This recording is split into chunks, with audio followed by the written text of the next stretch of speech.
buenas tardes, bienvenidos ya en este horario de 1 de agosto, en todo caso con toda la información, todas las noticias, todos los datos económicos, enseguida vamos con ellos, y toda la actualidad geopolítica, evidentemente, aquí en Negocios Televisión. A partir, por cierto, entre las 4 y las 5 de la tarde seguiremos teniendo esa programación con los especiales y análisis de todo es geopolítica. En el día de hoy, el paro en la eurozona es el principal protagonista a estas horas, también lo es en los mercados, 6,4%.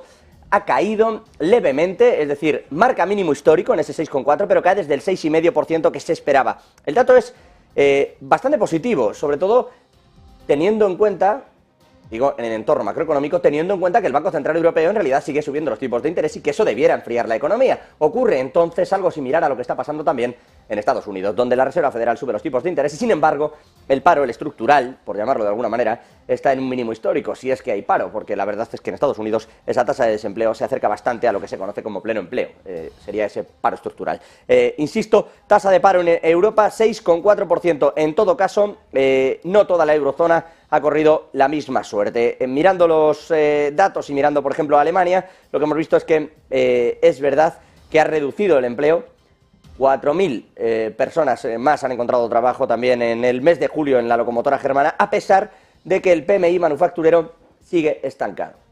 y sigue por debajo de 40. Enseguida vamos con los datos también del PMI, pero les decía, en Europa y en cuanto al paro, mirando todos esos datos, hay que mirar también, evidentemente,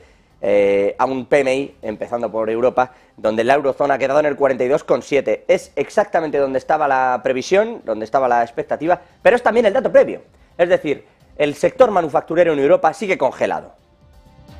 Y sigue congelado en muchos países, en la eurozona en concreto no está en mínimos, aunque está en unos niveles muy bajos, por debajo de 50, ya saben que marca contracción. El sector manufacturero sigue sin producir. Sigue habiendo un problema real en esa zona y el empleo que se está generando en Europa, esa 6,4, esa bajada de una décima en la eurozona, tiene más que ver con la generación de servicios, con la puesta en valor de esos servicios, que con el hecho de que esté creciéndose estructuralmente gracias tanto a la industria como a las manufacturas. De hecho, el sector industrial sigue en contracción, aunque mirando al PMI manufacturero, que es el que hemos conocido esta mañana, hace apenas unos minutos, lo que estamos viendo es evidentemente también esas caídas que les comento, donde Alemania se lleva la peor parte, 38,8 puntos. Es verdad que es lo que se esperaba y es verdad que está en la misma marca que estaba anteriormente, pero 38,8 puntos en un sector que debiera de estar repuntando y tirando de la fabricación del sector manufacturero en Europa es una noticia que sigue siendo preocupante. Evidentemente el DAX, ahí lo tienen, sigue cayendo, lo hace casi un punto porcentual, y eso a pesar de que en el día de hoy no arrancaba con esa caída tan fuerte. Los mercados a la baja, en un día, insisto, en el que los datos de PMI, a pesar de que se reduzca el paro, no están acompañando a ese tipo de datos macroeconómicos. Es decir, Europa crece porque hay una demanda interna fuerte que se está reflejando en los servicios, pero no está creciendo de manera estructural, es decir, no está generando una estructura que le permita a futuro, si hay una recesión o si cambia la demanda, si el Banco Central Europeo logra cambiar y alterar ese ciclo de demanda de verdad, gracias a la subida de tipos de interés y no solo en la compra de vivienda, entonces, si cambia ese ciclo, es cuando vamos a tener problemas en una Europa que está viviendo del sector servicios, como vemos, con un PMI manufacturero que está estancado. Yéndonos a Reino Unido, que también ha publicado datos hoy y no está en la eurozona, allí hemos visto también datos bueno, aparte de la subasta del Tesoro que han realizado, datos de PMI que sí logran subir 3 décimas, 45,3 puntos. Cuidado, es una ligera subida, es decir, el sector intenta reponerse, pero sigue siendo un dato, ese de PMI en Reino Unido, que tampoco es del todo positivo, en tanto a que sigue por debajo de los 50 puntos que marca en contracción y, sobre todo, nos sorprende. Insisto, está por encima de la expectativa, ligeramente, pero está por debajo del dato previo, que estaba en 46,5. Es decir, hay un retroceso, se esperaba que cayera a 45, ha caído a 45,3. ¿Es positivo? Sí. Pero no cumple con lo que se esperaba y, además, insisto, sigue en contracción y sobre todo sigue sin dar señales, igual que ocurre con el resto de Europa, por más que Reino Unido ahora esté fuera de la eurozona, del propio viejo continente de ese sistema de la Unión Europea, por más que esté fuera, sigue sin dar señales de que eso esté funcionando. En cuanto al PMI manufacturero, decíamos, 45,3 puntos en el Reino Unido. Allí hemos conocido también el índice de precios de la vivienda, el Nationwide, no el Halifax, cayendo un 0,2%, menos 0,2%. Por debajo del dato previo, por debajo de la expectativa, sigue congelado el precio, sigue cayendo un precio en la vivienda donde están teniendo también graves problemas, sobre todo porque el acceso a la vivienda vía subidas de tipos de interés del Banco de Inglaterra sí que está quedando algo vedado. Y eso a pesar de que las huelgas que le prometían a Rishi Sunak un verano, bueno, caluroso en el sentido económico de la palabra, se han ido cancelando progresivamente conforme en realidad los distintos ministerios pactaban subidas salariales. Algo que en teoría Rishi Sunak no iba a hacer porque le había dicho a Andrew Bailey, al gobernador del Banco de Inglaterra,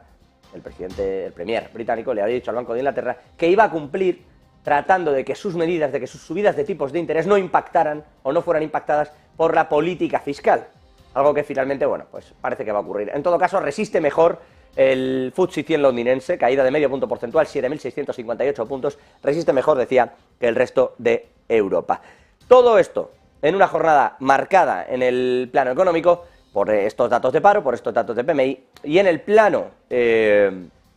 geopolítico, una vez más, miramos a Ucrania, o en este caso a Rusia. El Ministerio de Defensa ruso asegura que ha derribado 2 drones ucranianos en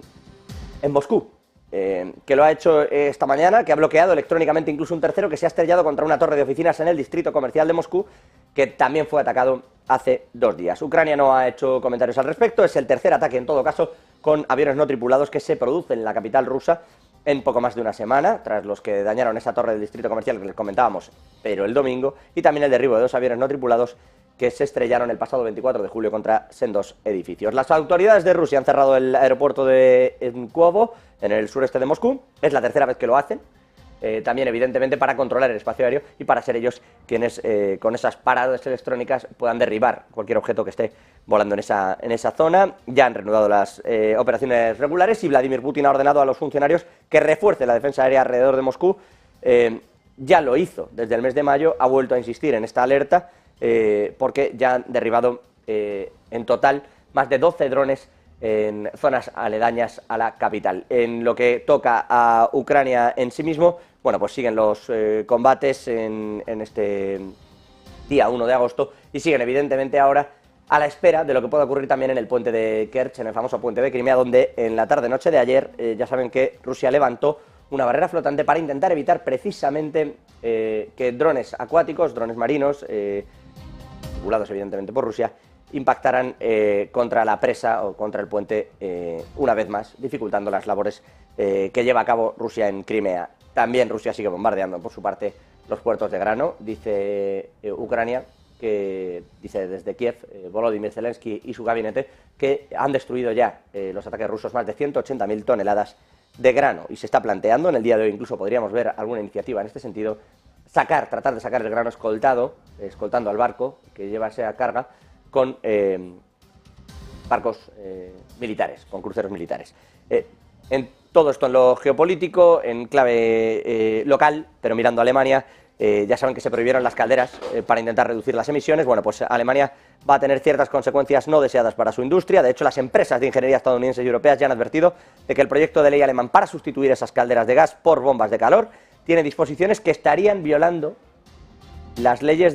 o el principio del mercado único de la Unión Europea. Los fabricantes están preocupados por una cláusula que hay en ese proyecto de ley que permitiría al gobierno alemán prohibir el uso de gas refrigerante, es decir, los sistemas de bomba de calor. Bueno, pues ese tipo de usos se prohibirían y se anuncia como una ley climática, es una de las, dice el gobierno alemán, más ambiciosas de Alemania, pero desde Honeywell y desde algunas otras compañías dedicadas a este tipo de ingenierías y estructuras industriales, dicen que se violan los principios de la Unión Europea porque tienen impactos adversos en la eficiencia energética, la seguridad energética y el coste financiero para los ciudadanos y que por lo tanto además se saca del mercado a quienes debieran de estar, a quienes debieran poder acceder también a la capacidad de oferta de ese mercado alemán. Es verdad que se hizo como una medida proteccionista, vamos a ver si finalmente esto va a los tribunales o si el gobierno alemán, tras estas advertencias del sector, decide reformar ese proyecto de ley que de momento no está vigente. Decíamos, mercados europeos a la baja, especialmente ese índice, ese DAX germano, punto porcentual de recorte, tras unos datos de PMI, unos datos de paro en la eurozona, que yo no sé si nos dejan una vez más con cierto sabor agridulce. Vamos a analizarlo, vamos a buscar esas respuestas, lo hacemos con Manuel Pinto, analista de XTV. Manuel, muy buenos días, ¿cómo está? Bueno, parece que tenemos algún problema, enseguida intentamos conectar en todo caso con Manuel. Por nuestra parte, evidentemente, seguimos mirando al resto de noticias de la actualidad, en un día en el que esa actualidad geopolítica, si me permiten, pasa también por una Francia que sigue muy pendiente de lo que está ocurriendo en Níger. Allí se ha arrestado también por parte de quienes dieron el golpe sobre Bazoum, han arrestado también a los exministros. Francia está preparando la evacuación de sus ciudadanos y tratando también de que se produzca la liberación de quienes formaban hasta hace poco el Ejecutivo de Níger. Un cambio importante el que se ha producido allí, en tanto que Francia, ya lo saben, contaba con su principal producción de uranio, la principal fuente de uranio para las fábricas y las centrales nucleares francesas salía precisamente de Níger, y en este sentido, bueno, pues están pendientes de lo que allí pueda ocurrir y no han descartado, ya saben que Níger además es el 7º productor de uranio del mundo y que ahora ha prohibido la exportación de uranio y de oro a Francia. No ha descartado Francia alguna intervención militar. Decíamos, mirando al mercado, tratando de buscar ese análisis, creo que tenemos a Joaquín Robles desde XTV.